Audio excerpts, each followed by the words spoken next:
ओम नमः सिद्धेभ्य। नमो नमः सत्हितंकराय वीराय भव्याम्बुजभास्कराय अनंतलोकाय सुरार्चिताय देवादिदेवाय नमो जिनाय देवादिदेवाय नमो जिनाय।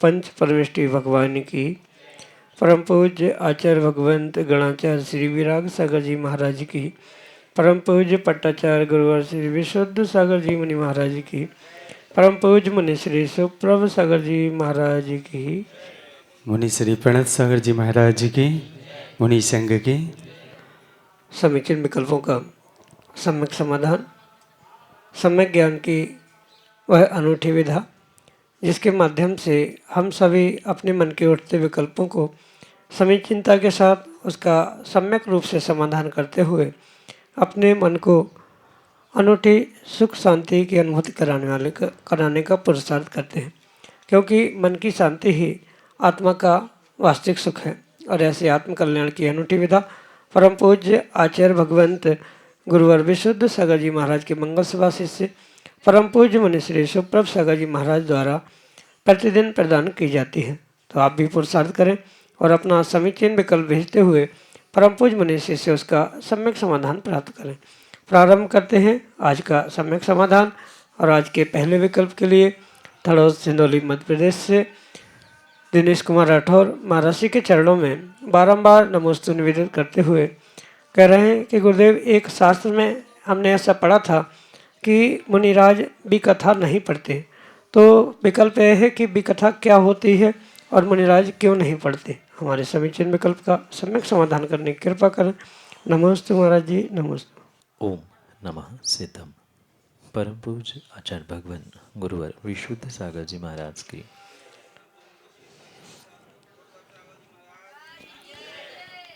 मुनि संघ की जो आगम में मुनिराजों की चर्या के विषय में समझाते हुए उन्हें विकथाओं से दूर रहने की आज्ञा दी है, वहाँ विकथाओं का स्वरूप शब्द के अनुसार ही अर्थ करते हुए समझना होगा। विकथा यानी विपरीत कथाएं जितनी भी है, जो व्यक्ति को जीव को विपरीतता में ले जाने के लिए निमित्त बनती है, वह प्रत्येक कथा विकथा के रूप में कही जाती है। उसे अगर आगम के परिपेक्ष में विभागों में यानी जिन चार विभागों में या जिन चार प्रकार से उन विकथाओं के बारे में समझाया है, उसे अगर हम समझे तो वह भोजन कथा, चौर कथा, श्री कथा और राज कथा, ये चार प्रकार की कथाएं विकथा के रूप में कही जाती। पहले तो शब्द स्पष्ट समझे। विकथा यानी विपरीतता को देने वाली, प्रचुर मात्रा में कर्म बंध करने वाली जो भी कथा है, मात्र मुख से करने रूप ही नहीं अपितु मन में भी उसके विषय में चिंतन करना, ये भी विकथा के रूप में ही कहा जाता है।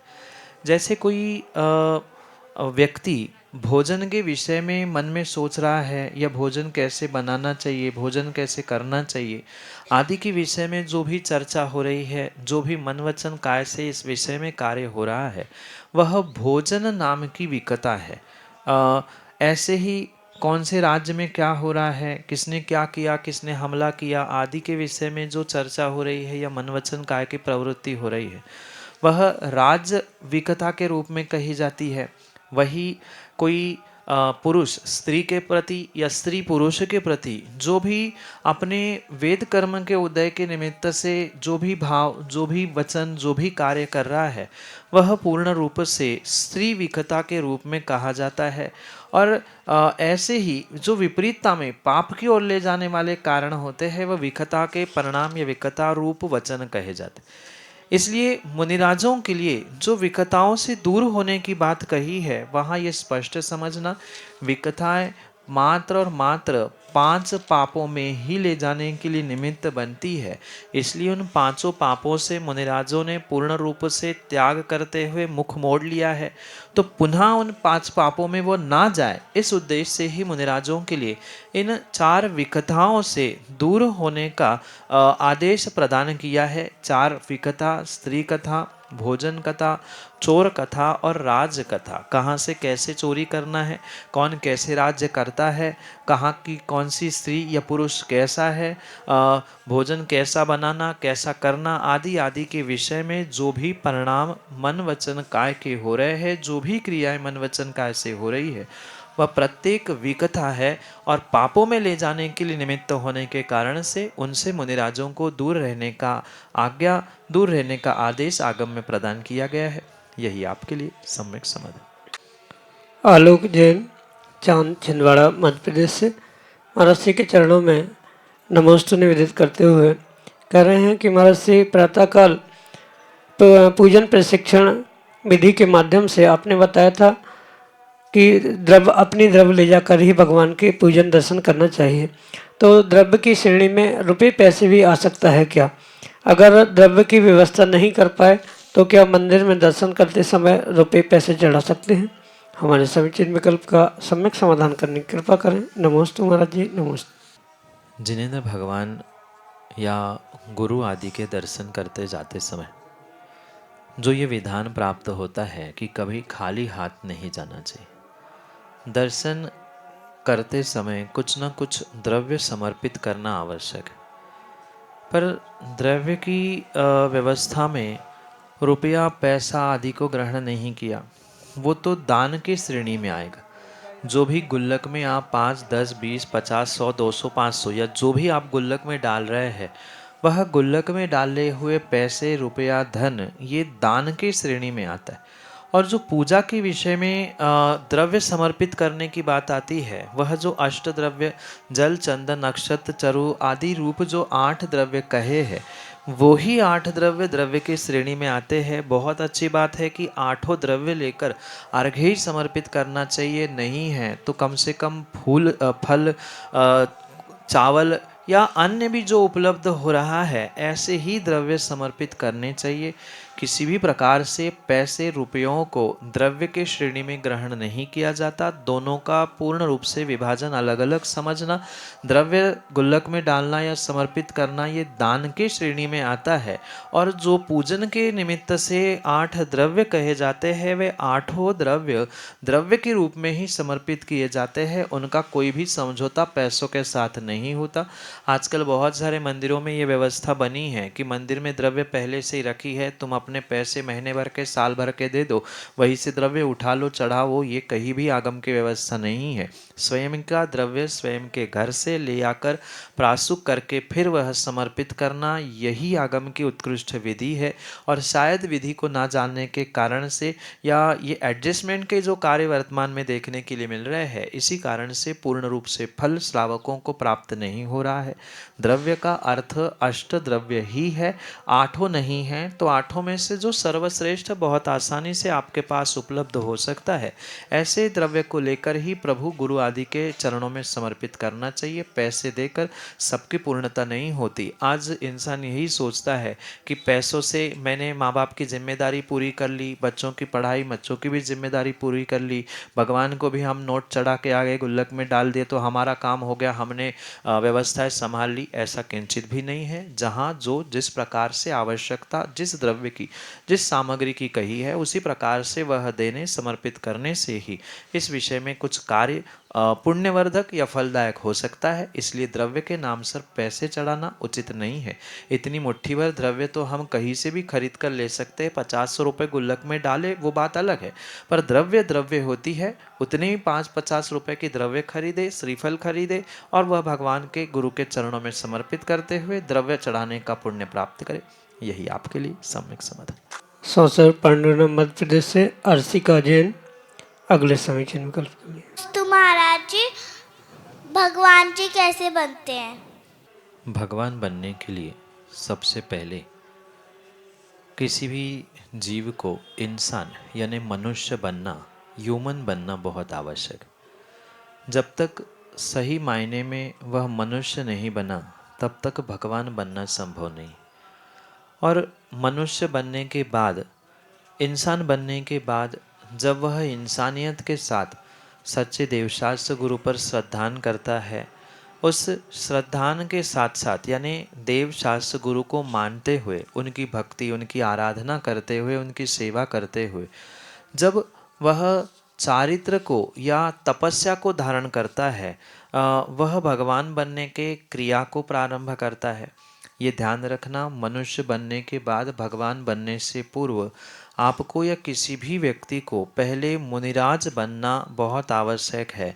जो मुनि महाराज अवस्था को प्राप्त करते हुए रत्नत्रय को धारण करते हैं, मतलब सम्यक दर्शन, सम्यक ज्ञान और सम्यक चारित्र के माध्यम से मोक्ष मार्ग पर चलते हैं, वे ही कभी न कभी भगवान बनने की संभावना को प्राप्त करते हैं। क्योंकि मुनि महाराजों को, साधु परमेशी को ही चलते फिरते भगवान कहा जाता है, और वे ही विशेष तपस्या, साधना, चारित्र आदि आदि को प्राप्त करते हुए उस साधना, तपस्या और सम्यक चारित्र के माध्यम से भगवान बनते हैं। यही आपके लिए सम्यक समझ। दयाशंकर लोखंडे, सौंसर मध्य प्रदेश से अगले समीचीन विकल्प के लिए। वस्तु महाराज जी, अक्षर परम ब्रह्म है और ब्रह्म ज्योति सर्व जीवों में है। इसके थोड़ा महात्मा है, जो भी आप समाधान करें।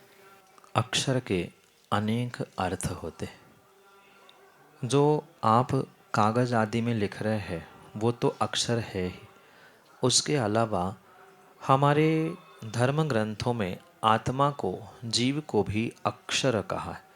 अक्षर का अर्थ होता है जिसका नाश नहीं होता, जो नष्ट नहीं होता। अक्षर, अक्षर यानी नष्ट होना, जो नष्ट नहीं होता वह अक्षर, वह आत्मा ही वास्तव में परम ब्रह्म है। अवस्था कोई भी क्यों ना हो, किसी भी अवस्था पर्याय में, मनुष्य, तिर्यंच, देव, नारकी आदि अवस्था में जो आत्मा अजर अमर रूप है, वही अजर अमर आत्मा को यहाँ परम ब्रह्म के रूप में कहा है।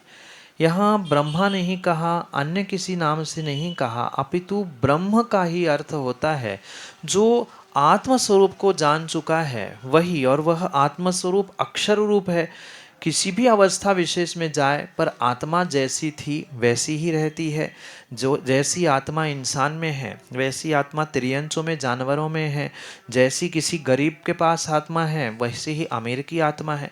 तो वह आत्मा का स्वरूप कभी भी नष्ट नहीं होता, इसलिए उस आत्मा के रूप में ही अक्षर को परम ब्रह्म कहा है। और वह परम ब्रह्म रूपी ज्योति, यानी आत्मा को ही ज्योति की भी उपमा दी जाती है। तो वही ब्रह्म ज्योति सब जीवों में उपस्थित है, ऐसे कहा जाता है। पर यह ध्यान रखना, किसी एक ज्योति के अंश अंश रूप नहीं, अपितु सबकी अपनी अपनी आत्मा स्वयं में ब्रह्म ज्योति रूप है, और स्वयं में उसमें उस परमात्मा शक्ति से युक्त होने की ताकत है, या वह हो सकता है। इसीलिए उसे ब्रह्म ज्योति रूप या ब्रह्म स्वरूप कहा जाता है। पुनः ध्यान रखना, अक्षर, ब्रह्म, ज्योति ये सभी आत्मा के ही पर्यायवाची नाम है, और उस आत्मा के पर्यायवाची नाम है, और आत्मा तो सभी जीवों में है, इसलिए वह अक्षर परम ज्योति ब्रह्म उस आत्म स्वरूप को ही कहा जाता है। इसलिए सब जीवों में उसका अस्तित्व है। पर मैं पुनः ये बात दोहराना चाहता हूँ, किसी एक आत्मा के टुकड़े, अंश, विभाग सब में विभाजित नहीं है, अपितु सबका अपना अपना एक स्वतंत्र आत्म स्वरूप, ब्रह्म स्वरूप, अक्षर स्वरूप, ज्योति स्वरूप जो एक अस्तित्व है, वही उसे अक्षर रूप या ब्रह्म स्वरूप कहा जाता है। यही आपके लिए सम्यक समझ। स्वाति जैन, सौंसर मध्य प्रदेश से अगले समीचीन विकल्प। जी नमोस्तु नमोस्तु नमोस्तु। महाराज जी, मेरा ये सवाल था, कई बार जैसे जिन दर्शन का हमारा नियम होता है और हमारा ट्रांसफ़र कई जगह ऐसी जगह हो जाता है वहाँ मंदिर भी नहीं होता है, ऐसी कंडीशन में हम जिन दर्शन कैसे करें? प्रतिदिन जिन देव दर्शन के नियम को मात्र और मात्र मंदिर या किसी चैत्यालय जहाँ जिनेंद्र भगवान विराजमान है वहाँ पहुंचकर ही पूर्ण किया जा सकता है। जैसे किसी व्यवसाय, उद्योग या नौकरी आदि के निमित्त से व्यक्ति किसी एक स्थान पर लंबे समय तक नहीं रहता, ट्रांसफ़र होना या अन्य भी कुछ ऐसी समस्या जब सामने आती है, तब कम से कम हफ्ते में 2-4 दिन में हम मंदिर जाने का प्रयास करें। आज मेरे हिसाब से ऐसा कोई नगर स्थान नहीं है जिसके कि 5-10 किलोमीटर के आसपास कोई मंदिर नहीं होगा। हाँ, ये बात मान सकते हैं कि बिल्कुल घर के पास नहीं है, 1-2 किलोमीटर पे नहीं है, उसके लिए कुछ ना कुछ अलग से व्यवस्था करनी पड़ेगी, मेहनत पड़ेगी, ये भी बिल्कुल सत्य है। और अगर व्यक्ति ठान ले तो आज के ज़माने में 5-10 किलोमीटर भी बहुत बड़ी बात नहीं है। और अपने नियम की पूर्णता या उसके पूर्ण फल को प्राप्त करने के मेरे हिसाब से तो इतनी व्यवस्था आज है कि प्रतिदिन भी हम कोई ऑटो गाड़ी या कुछ ऐसे साधन प्राप्त करें जिसके माध्यम से 5-10 किलोमीटर जाना संभव है तो वो कार्य करें। और माना कि 5-10 किलोमीटर पे भी नहीं है, कुछ ऐसे इंटीरियर पार्ट्स भी हो सकते हैं, मुझे नहीं पता, पर वहाँ जाने की व्यवस्था प्रतिदिन नहीं हो पा रही है तो कम से कम हफ्ते में एक बार जाने का प्रयास करें। उसके अलावा घर में कुछ जिनवाणी यंत्र जी विराजमान करके रखे, जबकि उसके दर्शन से आपके देव दर्शन का नियम पूर्ण नहीं माना जाएगा, पर कुछ नहीं, कम से कम हमें ये स्मरण तो बना रहे कि मैं यंत्र जी के जिनवाणी के दर्शन कर रहा हूँ, जो मुझे कभी मंदिर भी जाना है, क्योंकि यही संस्कार फिर बच्चों में पड़ेंगे, हम नहीं जाएंगे तो वो भी मंदिर जाना भूल जाते या छोड़ देते। तो कहीं ना कहीं घर में कोई ऐसा स्थान बना जाए जहाँ पर भगवान की फोटो तस्वीर के साथ यंत्र जी और जिनवाणी विराजमान करे। फोटो के दर्शन नहीं होते पर एक विनय के रूप में वह स्थान बनाया रहे जहाँ हमारे भगवान कैसे होते हैं, गुरु जी कैसे होते हैं, उनका स्मरण बच्चों को भी हो जाए और वहाँ यंत्र और जिनवाणी रख के उसको नमस्कार करके उसको अर्घ्य चढ़ाएंगे तो एक डेली रूटीन भी वहाँ बन जाएगा। पर यथासंभव अगर 5-10 किलोमीटर है और मेरे हिसाब से आजकल सबको गाड़ी चलाना आती है और इतनी व्यवस्था है तो 24 घंटे में, ठीक है सुबह नहीं बन पा रहा है, दोपहर में, शाम में, रात में, जब भी समय मिले 24 घंटे में एक बार प्रयास करते हुए जिनेंद्र भगवान के दर्शन करके नियम को पूर्ण करें। माना कि कहीं ऐसी विषमता हुई कि आप हफ्ते भर में नहीं जा पाए या कुछ नहीं बन पाया तो नियम टूटने का जो दोष लगा है उससे ठीक करने के लिए, उस पापों से, उस दोषों से बचने के लिए गुरु भगवंतों के पास जब भी कभी जाए तब उसके लिए प्रायश्चित ले कि 6 महीने से हमारा दर्शन नहीं हो पाया, ऐसी ऐसी विषमता थी, क्योंकि शारीरिक या और भी बहुत सारी विषमताएं हो सकती है, पर नियम टूटा है तो उसके लिए गुरु से प्रायश्चित लेके पुनः उन नियमों में उपस्थापित होना, मतलब पुनः नियमों से जुड़ना, ये प्रयास करते हुए पुण्य कार्य किया जा सकता है। यही आपके लिए सम्यक समय। सुनील कुमार सरोदे, सौसर मध्य प्रदेश से अगले समीचीन में। महाराज जी नमस्तु, महाराज जी नमस्तु। आपसे मेरा प्रश्न यह है कि नंदीश्वर द्वीप में कौन कौन से देवता पूजन करते हैं, और ये जो अष्टानिका में नंदीश्वर द्वीप में जो पूजन होता है, जैसे आप यहाँ पर आजकल सिद्ध चक्र विधान सबसे ज़्यादा चल रहे महाराज जी हमारे यहाँ, और नंदीश्वर द्वीप में वो देवता लोग भी क्या सिद्ध चक्र विधान की पूजन करते हैं क्या? 4 प्रकार के देवों में से जो सम्यक दृष्टि देव होते हैं वे ही अष्टानिका में नंदीश्वर द्वीप आदि जाकर भगवान की पूजा अर्चना करते। अनेक प्रकार के इन देवों में से जिनको सच्चे देवशास्त्र गुरु पर विश्वास है, श्रद्धान है, वो ही इतनी दूरी से, भले उनके पास बहुत सारी विद्याएं हैं, उनके पास बहुत सारे विक्रिया है, उन सब का प्रयोग करते हुए वह शीघ्र ही नंदीश्वर द्वीप पहुँचते और वहाँ उस नंदीश्वर द्वीप में पहुंचकर 8 दिन तक वह उस नंदीश्वर द्वीप की ही अर्चा करते हैं, पूजन करते हैं। वहाँ जो मैंने पहले ही बताया, आपने पूजा आदि जयमाला में भी पढ़ा होगा कि 500 योजन अवगाहना वाले पद्मासन के रत्नमयी जिनबिंब वहाँ पर विराजमान है और सैकड़ों हजारों की तादाद में है। तो दिन भर और प्रतिदिन उनको कोई भोजन बनाने करने की आवश्यकता ही नहीं, वे उनके तो कंठ से अमृत झरता है जब भूख लगे, और प्रतिदिन भी नहीं, हजारों या कई दिनों बाद वे भोजन उनको आवश्यक होता है। तो दिन भर उनका लगभग पूरा भगवान की आराधना इधर पूरे, क्योंकि कल भी बताया था कि लगभग 164 कुछ योजन का उसका घेरा है, इतने प्रतिमा, इतने जिनबिंब, इतने मंदिर। तो आज कहीं कल कहीं ऐसे 8 दिन तक वे लगातार जितना अधिक से अधिक समय दे सकते हैं उतना अधिक समय में भगवान उन अरिहंतों की पूजा करने का सौभाग्य प्राप्त करते।